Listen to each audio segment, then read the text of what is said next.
এই সিরিজের মাধ্যমে আমরা নারুতোর সম্পূর্ণ স্টোরি সম্পর্কে জানতে পারবো। তো বন্ধুরা, এটা হলো নারুতো অ্যানিমে সিরিজের প্রথম পার্ট।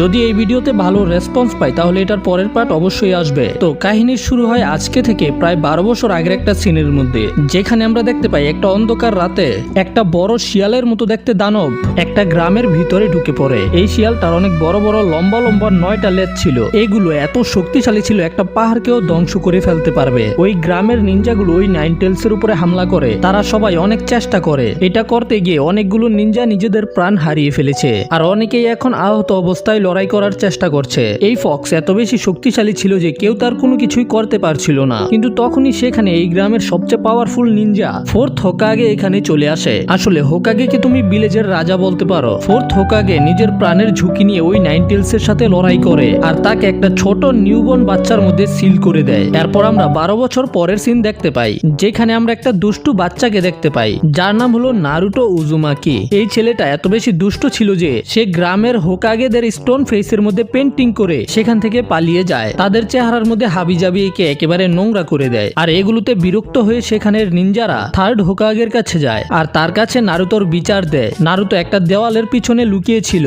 ঠিক তখনই সেখানে ওর সেন্সে, যার নাম হলো ইরুকা, সে এখানে এসে নারুতোকে ধরে ফেলে। এই নারুতো, এখানে কি করতাছস? পাগল হয়ে গেছিস নাকি? আজকে না তোর পরীক্ষা, তো তুই এখানে কি করতাছস? এরপরে ইরুকা সেন্সে নারুতোকে নিজের সাথে স্কুলে নিয়ে আসে, আর সে ক্লাসরুমে আসার পরে সব স্টুডেন্টকে বলে যে আজকে তোমাদের সবার একটা পরীক্ষা দিতে হবে। তোমরা সবাই আজকে আমাকে এক এক করে নিজেদের রূপ পাল্টে দেখাবে। সবার প্রথম হলো সাকুরা। সাকুরা প্রথমে ট্রান্সফরমেশন জুৎসুর ব্যবহার করে ইরুকা সেন্সের রূপ ধরে দেখায়। এরপরে পালা হলো সাসকের। সাসকে হলো এই ক্লাসের টপার। ক্লাসের মেয়েগুলো সাসকেকে অনেক পছন্দ করে, কিন্তু ছেলেগুলো সাসকেকে পছন্দ করে না। আর সাকুরা তো সাসকের প্রেমে হাবুডুবু খায়, আর সেও খুব সহজে ট্রান্সফরমেশন জুৎসুর ব্যবহার করে পাশ করে ফেলে। আর এরপরে পালা হলো নারুতোর। সবাই নারুতোর উপরে রেগে ছিল। নারুতো, তুই কি করছস? তোর কারণে আবারও আমাদের পরীক্ষা দিতে হইতাছে, গাদা কোথাকার। আর ওদের ক্লাসেরই একটা মেয়ে যার নাম ছিল হিনাটা। হিনাটা লজ্জা পেয়ে মনে মনেই নারুতোকে চিয়ার আপ করে, নারুতো তুমি এটা করতে পারবে। কিন্তু নারুতোর ওই দিকে কোনো খেয়াল ছিল না।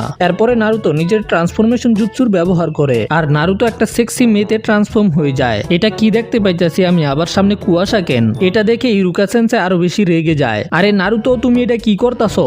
যদি তুমি আজকের পরে আবারও এমন করো তাহলে তুমি কখনোই পাস করতে পারবে না। এই ক্লাসেই সারা জীবন তোমাকে থাকতে হবে। এরপরে ইরুকা সেন্সে নারুতোকে পানিশমেন্ট দেয়। নারুতো স্টোন ফেসের মধ্যে যে রং করেছিল সেগুলোকে ওকে দিয়েই পরিষ্কার করায়। তারপরে ইরুকা সেন্সে নারুতোকে রামেন শপে নিয়ে আসে রামেন খাওয়ানোর জন্য, আর এটা নারুতোর ফেভারিট ফুড ছিল। আর নুডলস খাওয়ার সময় ইরুকা সেন্সে নারুতোকে জিজ্ঞাসা করে, তো নারুতো, তুমি ওই স্টোন ফেসের মধ্যে পেন্টিং ড্র করেছিলে কেন? তুমি এমন করো কেন? তুমি কি জানো না